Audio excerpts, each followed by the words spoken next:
আসসালামু আলাইকুম, স্বাগতম জানাচ্ছি বিবিসি নিউজ আন্তর্জাতিক সংবাদে। শুরুতেই সংবাদ শিরোনাম, এরপর বিস্তারিত। জেনেভায় ইরান যুক্তরাষ্ট্র পারমাণবিক আলোচনায় পরোক্ষভাবে যুক্ত থাকবেন ট্রাম্প। ইরানের ৩টি তেলবাহী ট্যাঙ্কার জব্দ করল ভারত। হামাসকে ৬০ দিনের আল্টিমেটাম দিল ইসরায়েল। রোড আইল্যান্ডে হাইস্কুলে বন্দুক হামলায় নিহত ২। দর্শক, এতক্ষণ শুনছিলেন সংবাদ শিরোনাম। এখন বিস্তারিত। আপনি যদি ইসরায়েলের ধ্বংস চান এবং মুসলিমদের পাশে থাকেন, তাহলে ভিডিওতে লাইক করে চ্যানেলটি অবশ্যই সাবস্ক্রাইব করে দিবেন এবং আপনার মূল্যবান মতামত অবশ্যই কমেন্টে লিখে জানিয়ে দিবেন। এখন বিস্তারিত। জেনেভায় ইরান যুক্তরাষ্ট্র পারমাণবিক আলোচনায় পরোক্ষভাবে যুক্ত থাকবেন ট্রাম্প। মার্কিন প্রেসিডেন্ট ডোনাল্ড ট্রাম্প জানিয়েছেন, সুইজারল্যান্ডের জেনেভায় ইরান ও ওয়াশিংটনের মধ্যে অনুষ্ঠিতব্য গুরুত্বপূর্ণ দ্বিতীয় দফার পারমাণবিক আলোচনায় তিনি পরোক্ষভাবে যুক্ত থাকবেন।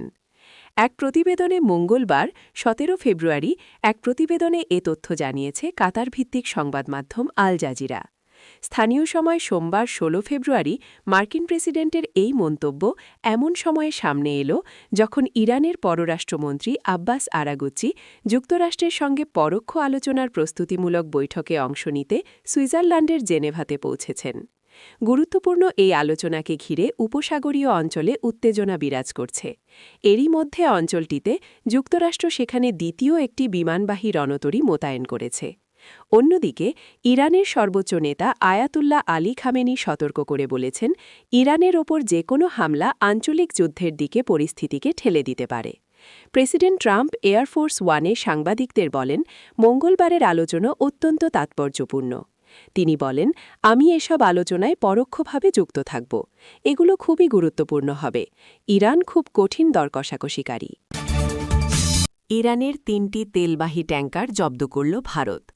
ভারত এবং যুক্তরাষ্ট্রের সাম্প্রতিক উন্নতির প্রেক্ষাপটে আরব সাগরে বড় ধরনের এক অভিযানে ইরানের সঙ্গে সংশ্লিষ্ট ৩টি তেলবাহী ট্যাঙ্কার জাহাজ জব্দ করেছে ভারতীয় কর্তৃপক্ষ।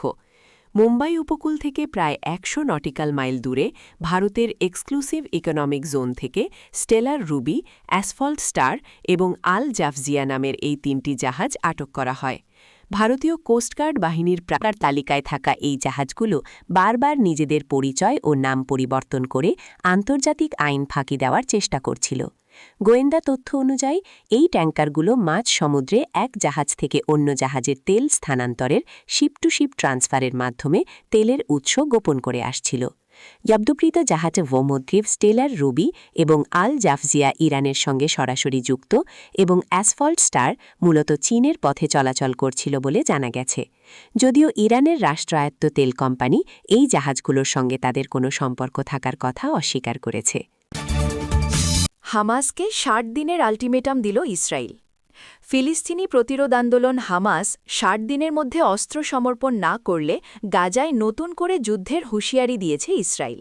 স্থানীয় সময় সোমবার ১৬ ফেব্রুয়ারি ইসরায়েলের মন্ত্রিপরিষদ সচিব ইয়োসি ফুচ জেরুজালেমে এক সংবাদ সম্মেলনে এই হুঁশিয়ারি দেন। তেল আবিভের এই শীর্ষ কর্মকর্তারা বলছেন, হামাসকে ৬০ দিনের মধ্যে সব অস্ত্র এমনকি AK-47 সমর্পণ করতে হবে। মার্কিন প্রশাসন এই সময়সীমার জন্য অনুরোধ করেছিল বলেও জানান তিনি। তারা এর ফল না হলে নতুন করে IDF সামরিক অভিযানে নামবে বলে হুমকি দিয়েছে নেতানিয়াহু প্রশাসন। ইসরায়েলি সামরিক বাহিনী বলছে, হামাসের যোদ্ধারা সীমান্ত অতিক্রম করেই চুক্তি ভঙ্গ করেছে। পাল্টা হামাস অভিযোগ করেছে, ইসরায়েল সীমান্ত পয়েন্টে বিধিনিষেধ আরোপ করছে এবং অসুস্থ ও আহতদের চিকিৎসার জন্য বাইরে যেতে দিচ্ছে না। রাফা ক্রসিং দিয়ে মাত্র ৮১১ জন পার হয়েছে, যা প্রত্যাশিত ২৮০০ জনের তুলনায় ১/৩। রোড আইল্যান্ডে হাইস্কুলে বন্ধু হামলায় নিহত ২। যুক্তরাষ্ট্রের রোড আইল্যান্ডের পাউটাকেট শহরে একটি হাইস্কুল আইস হকি খেলায় বন্ধু হামলায় অন্তত ২ জন নিহত হয়েছেন। এছাড়া আরও ৩ জন আশঙ্কাজনক অবস্থায় হাসপাতালে ভর্তি রয়েছেন। খবর আল জাজিরার। পাউটাকেট পুলিশ প্রধান টিনা গনকালভেস স্থানীয় সময় সোমবার ১৬ ফেব্রুয়ারি এক সংবাদ সম্মেলনে জানান, সন্দেহভাজন হামলাকারী গুলি চালানোর পর নিজেই আত্মহত্যা করেছেন বলে প্রাথমিকভাবে ধারণা করা হচ্ছে। তিনি আরও বলেন, এটি সম্ভবত লক্ষ্য করে করা হামলা। মনে হচ্ছে এটি পারিবারিক বিরোধের জের ধরে ঘটেছে।